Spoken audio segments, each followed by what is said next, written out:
सम्पूर्णमा नमस्कार। आज म हाम्रो गाउँमा घटेको एउटा साँझो घटना लिएर आएको छु। पश्चिम नेपालको लुम्बिनी प्रदेशको नवलपरासी जिल्लाको चिसापानी भन्ने ठाउँमा रामप्रसादको परिवार खुसीसाथ बसिरहेको थियो।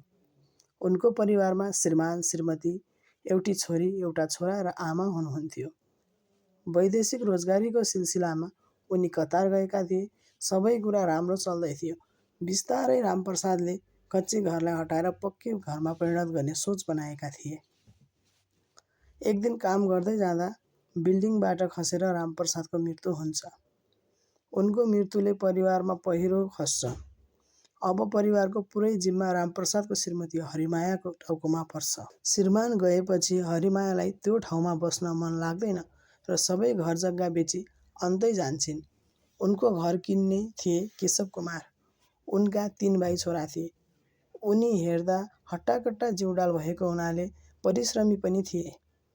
जग्गा किनेको 6 महिनामै उनको हृदयघात भई अचानक मृत्यु हुन्छ। यसरी स्वस्थ मान्छे अचानक हृदयघात भएर मृत्यु भएको देख्दा समाजमा कतै त्यो जग्गाले त होइन भन्ने शङ्का उत्पन्न गर्दछ।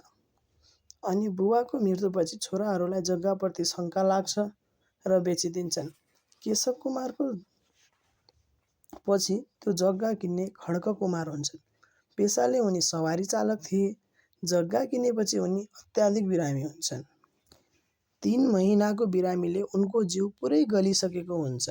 उपचारको लागि उनले त्यो जग्गा कौडीको दाममा बेच्छन् र उनको खबर त्यसपछि चाहिँ आएको छैन। उनी निको भए कि के भयो भन्ने कुरा हामीलाई सूचना प्राप्त भएको छैन।